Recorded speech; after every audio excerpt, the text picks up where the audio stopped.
About a month ago, we released a video on this channel with our Gran Turismo 8 wish list, a bunch of ideas of things that we want to see in the next Gran Turismo game if it gets released. And you guys released a bunch of really cool comments into the comments section. There were so many ideas of things that we had just not thought of, and some really interesting ones. So I've gone through all the comments and I've found some interesting ones to look at, and we're going to rate your ideas for the next Gran Turismo 8 game and see if they're kind of good or not so good. Let's have a look. So the first comment was from someone called OzeRB7 who says, all okay, but for me and a lot of people I've read on the net, the most crucial things for Gran Turismo, it's events, races, things to do. We need championships, themed events, and not boring cafes and menus. And I think that is a fair place to start. I saw a lot of comments saying this. I've talked about this in my previous video, but as much as I love the menu books in Gran Turismo 7, people miss smashing out Sunday Cup into K-Car Cup, into FF Challenge, into Yaris Race, and then like Dream Car Championship. There was a really fun structure in the previous games. I think everyone vibes out to it. So yeah, bring it back as the main form of progression. Paul Jurge 6879 says GT7 on VR is the reason I bought a PlayStation. I'm not a great GT driver. It's something I dip into after work, and I like cruising around the Japanese countryside or cities. I think this is a fair call. VR is super important. I always underestimate the amount of people just vibing out in single player events in GT, just not even flat out racing. I think VR adds a lot to this. So PSVR 2, or if we have another VR, probably PSVR 2, support for that would be really good. Susie Q ID 4NX has a bunch of suggestions. The first one that I looked at was a real slipstream. Get rid of the unrealistic slipstream that ruins races for so many of us. For starters, I personally like there being a bit of a stronger slipstream with like weak, dirty air through the corners. I think it makes the racing super close and it keeps it kind of like as a pack race. But that's a fair opinion on the slipstream. The second comment I read was better car groupings. VGT cars shouldn't be mixed with GT4, GT3, or Group 1 and Group C cars. Group C cars shouldn't be mixed with Group 1 or Group 2. I think that's a fair call too. I think they should open up more classes and categories. We can keep the current Class 1 or Group 1, Group 2, Group 3, Group 4 categories. I think they're actually okay. But they should just add a bunch more. It should be cool that they have like a just GT3 category and then like a just JGTC 500 category. Basically create more categories for us to race. That's my suggestion. Next comment says, a proper female racing suit and character. My current racing suit doesn't feel like me, looks awful. It's about time for a change. I agree. Bring on the Iron Dame suit. That would be so good. And more strategy options. Let us choose from all tire compounds instead of being forced into racing hard or racing medium with a pointless mandatory pit stop. So this is kind of good and kind of bad. I think if you open up tire compound requirements in multiplayer racing or in single player, you normally just end up finding the fastest tire for the stint length and just like sticking on that. If you do remove restrictions, they should up the tire multipliers a lot and also lower the pit delta. So it opens up doing more pit stops as an option. I can nerd out on these like ideas, but yeah, thumbs up. Final one is ditch the qualifying time trial and introduce a 1 or 2 lap hot lap qualifying session right before the race. This way you have to start the race with the car used in qualifying. This is how most racing games do it these days. iRacing, for example, used to have qualifying separate to the race servers, like daily races for Gran Turismo 7 are currently now. The downside of this is that it extends the race servers, so they're just longer servers and you have to qualify every time. But I do like the idea of you having to race in the car that you qualify in. JSpeed04 says better telemetry. I would love to actually view my real-time telemetry, like throttle braking, between me and those that are faster in sport mode to help you become a better driver. So this is a cool suggestion. There is a limit to what you should be able to pinch off other drivers. At a high level, people can get like kind of secretive about what inputs they're using and what gearing and stuff like that and not want to give information to competitors, and people might hide what they're doing before big races. But for like the 99.9% of situations, I think that this would be really cool. And they could just open it up to everybody. If you go onto the time trial boards, everyone can see your inputs. I think that would be cool too. So thumbs up to that. And I would love to see more detail in the telemetry. Gran Turismo has a lot of stuff. It often shows you like a lap chart and like more information when you enter session. It feels like it's not as useful as it could be, so I'd like to see more of that. They also say a more transparent tire model, give us the data on our tires to help us understand when they're cold, overloaded, unevenly warm, etc. This I 100% agree with. Gran Turismo tracks your tires way more than we can see in the in-game info. We do have third-party apps, so you can like load up an app and it'll show you like tire wear and tire temps and stuff like that. But we should totally be able to see this information in game, in my opinion, or at least some of it.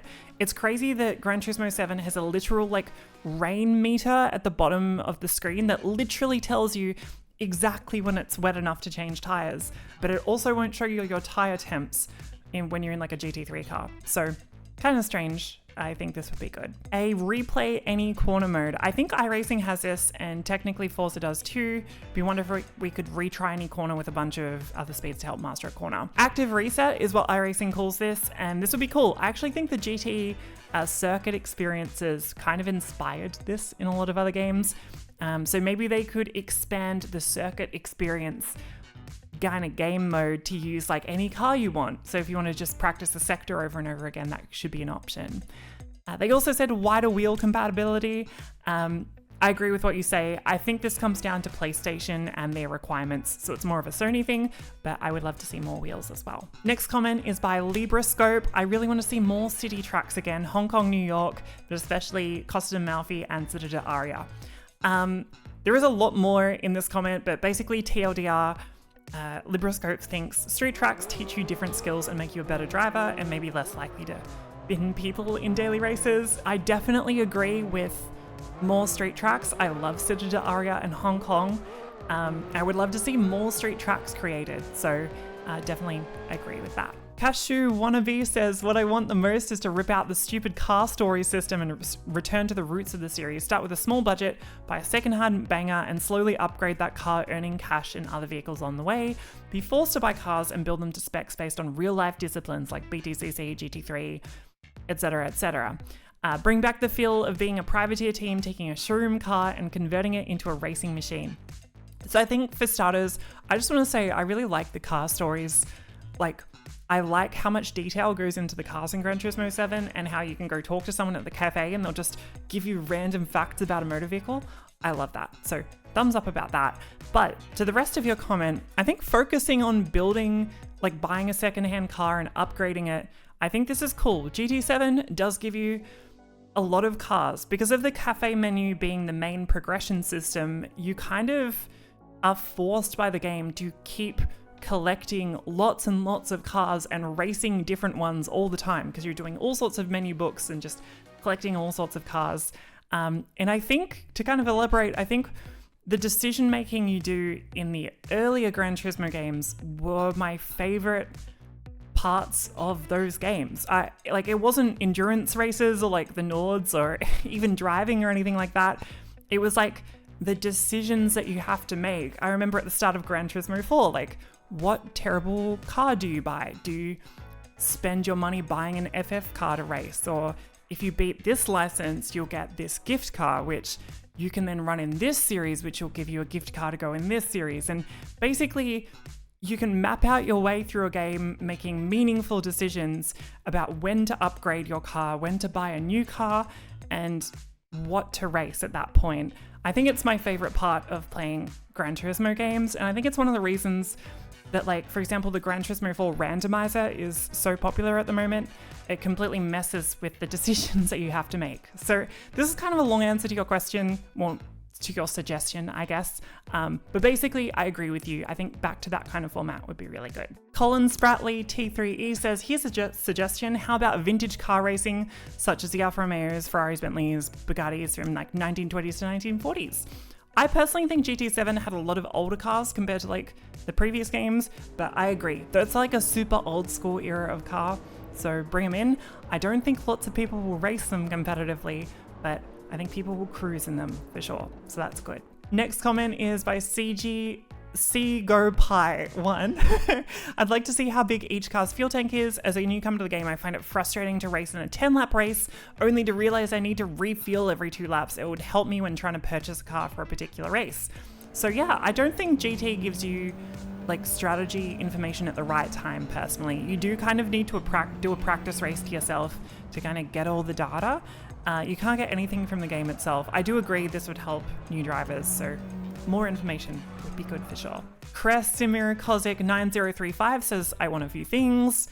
More immersive rolling starts and pit entries, free camera options, free roam mode, and a soft buzzy physics beam NG style. I think the camera options and the immersive rolling starts and pit entries are a fair request.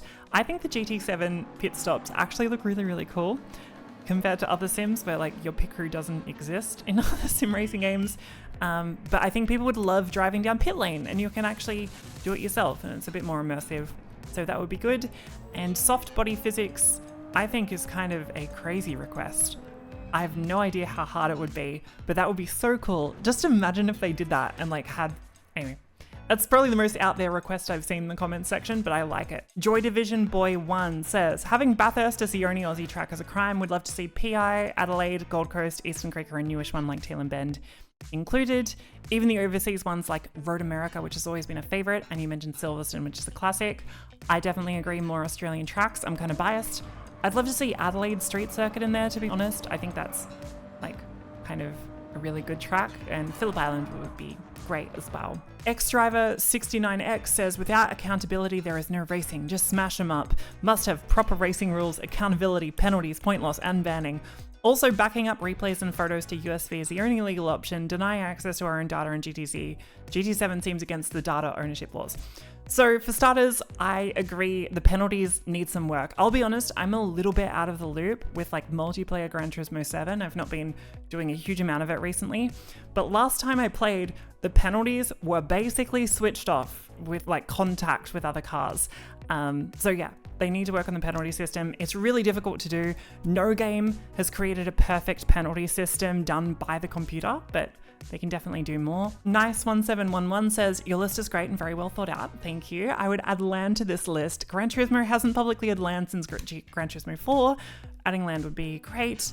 I used to use like land for race nights and old Gran Turismos. Okay, cool. LAN would be great.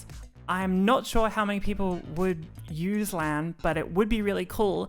And I don't think this would be a hard thing for them to put in, especially as Gran Turismo 7 can already do LAN racing. We know at live events, the World Series, they run a version of the game that has network battle as an option in the multiplayer, as these events are run on LAN. So the technology is there. They can make it work in Gran Turismo, so I'm sure they can switch it on for everyone if they want it. Lars Daniel Terkelsen says, even if I know this would be impossible to implement, but wouldn't it be great if PD stopped insulting us by saying congratulations when we win an absolutely useless carbon rod or other junk? Or like, let's the lottery be based on actual randomness.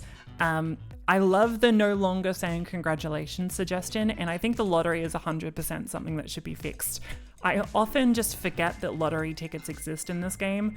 They mean basically nothing. And all the parts that you get for like a random car that you may or may not own, it's super weird. I would like to see this better, for sure. And Palomasa Totalinin says, I also think GT should have some kind of free roam environment. The game to me has always been as much, if not more, about collecting, customizing, and vibing. I bet about 20%, 30% played in the livery editor. I'd like to see a twisty mountain road or something. I agree with this. This is not the only comment I saw saying this. A lot of people want like kind of a free roam map, and I think this is something that could be done. Imagine like a PD designed mountain road through like the forests and stuff. It would be so fun to cruise. So many people like cruising online with their friends. I would love to see this, or like a like interconnected Tokyo Expressway track would be really cool. So yeah, that's a really good suggestion. Free roam tracks as well. So those were a bunch of suggestions you had for Gran Turismo 8. I think a lot of them were really, really good. So thank you for sending them in and posting them in the comments. If you did like this video, you can leave a like, and you can also subscribe to Overtake for more Gran Turismo and sim racing videos. I'll see you next time. Bye-bye.